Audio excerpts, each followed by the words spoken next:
author Charles Dickens wrote, "What greater gift than the love of a cat?" And how true that really is.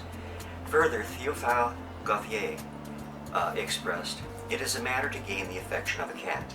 He is a philosophical animal, tenacious of his own habits, fond of order and neatness, and disinclined to extravagant sentiment. He will be your friend if he finds you are worthy of friendship, but not your slave." This video is to share with you, my dear friends, the closing life moments of our closest companion, Charlie Cat.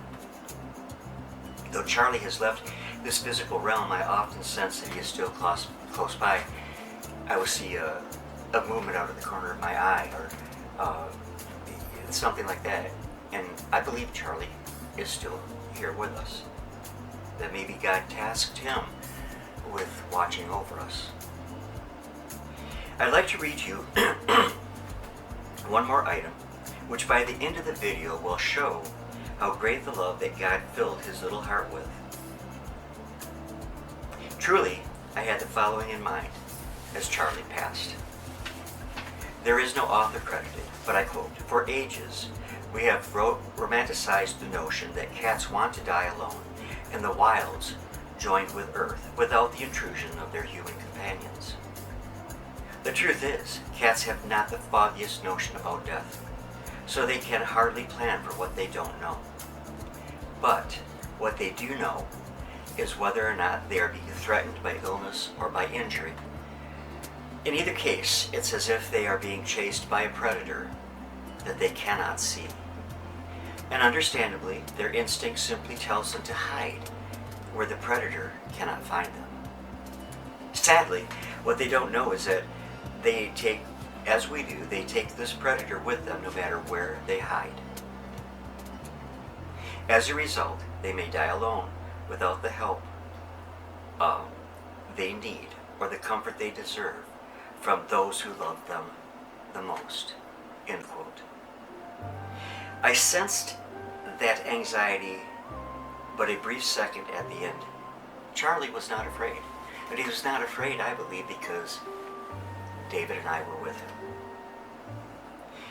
The linen closet in our apartment is upstairs, and it of course has shelves like most linen closets, but it also has 3 drawers, and I had been putting away some towels, and I got distracted and I left the drawer pulled out. It only contained a few old towels, nothing important. But up until the day before Charlie passed, he was downstairs with us and our 2 female cats, Star and her sister Comet. It was heartwarming to watch how they doted over him and they tended to him. They would nudge him over, for example, to the water when they felt that it was time that he had some water. Or they'd do the same with the food dish. And sometimes they would even get in between me and him and block me from getting to him. I don't know why, but they did. They were pretty awesome nurses. Now we also have a male cat who mostly prefers to be outdoors, and his name is Mercury, and he's been in quite a few of my videos here because he usually pushes his way into them. He's a bit of a ham. But uncharacteristic for Charlie is that he did not like Mercury for some reason, and he made it pretty obvious. The day before Charlie passed, he was lying on a chair in our living room, and Mercury was right there with Charlie, and Mercury was cleaning his fur. Now the day Charlie died, he had gone someplace to hide, and I found him upstairs in that open drawer that I had forgot about and laying on a cushion of old towels. He was very weak, but he would still lift his head for a chin rub. He loved the chin rubs, as I think most cats and a lot of dogs probably do. But I'll never forget how, when I was rubbing his chin, he would stare into my eyes. And I wished I knew what he was thinking, because he just stared into my eyes all the time I would be doing that. Well, I gave Charlie water with an eyedropper, and he drank a little bit, and then he slept. Now, at night, as night came on, I made a bed on the floor a few feet from where Charlie was still in the drawer. I wanted to be there for him no matter what. For 13 years, Charlie had been there for David and I through everything. And and I laid down, but I couldn't sleep. At one point, Charlie was trying to move, but was too weak, so I got up and I adjusted the towels that he was laying on, so that he'd hopefully be more comfortable. About 4 in the morning, Charlie really startled me as he quickly jumped up. As weak as he was, he jumped up, leapt from the drawer, and got to me, and collapsed. At that point, his breaths became very far apart, and I could pretty well be sure he was about to leave David and I. So I called for David, and told him I thought it was Charlie's time. And David came and he laid down on the blankets that I had laid out by Charlie. And he laid Charlie's head on his forearm, which is how Charlie would sleep with him, with his head just nestled right there on David. And Charlie was making these little sounds, not like he was hurting, but as he laid there with David and I was gently stroking Charlie's tummy, and we both kept telling him, "It's okay." Now, I spoke of Mercury a bit ago.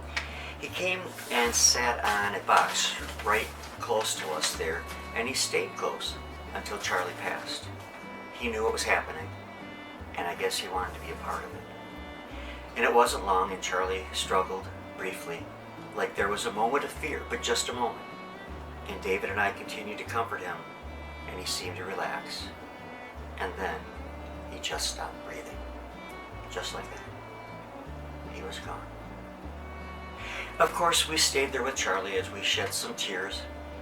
We wrapped him in a blanket. I didn't have anything in the house to use as a coffin. So I carried him downstairs, all wrapped up, to a little table, and I laid him there until daybreak.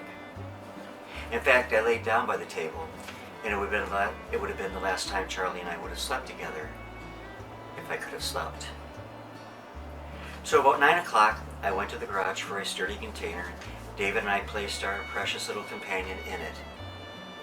I took off 2 of my rings and placed them with him in his blanket, a gift from David and I. Now, my buddy Gil showed up shortly after that.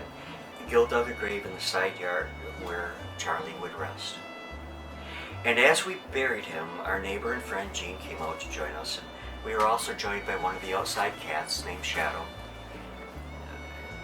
And when the grave was covered, we put a small black cat carving made of black coal with green eyes like Charlie's to mark his resting place. Charlie's actions that morning, revealed to me how much he loved and trusted us and wanted to be with us. We could not protect him from that invisible predator called death, but we were with him and we were able to comfort him. And I believe that our Jesus was with us and comforting us, and we needed it. You know, there's so much I would love to share with you about the kindness and compassion and love that Charlie gave to us. But I will leave you with just the following. Charlie usually would start off the night in David's room and then go back and forth between our rooms to seemingly split up his time with both of us. And if I was in bed before David would bring Charlie into my room to say goodnight. And then he would tell Charlie to tell Grandpa you love him. And I'd say I love you to Charlie. And someplace I have this on video, but I can't find it. But I swear it's true. Charlie would make a sound that was something like this. Ub-mew. Ub-mew.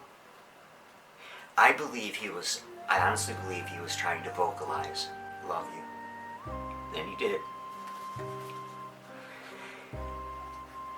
Well, baby boy, we love you too, and we always will.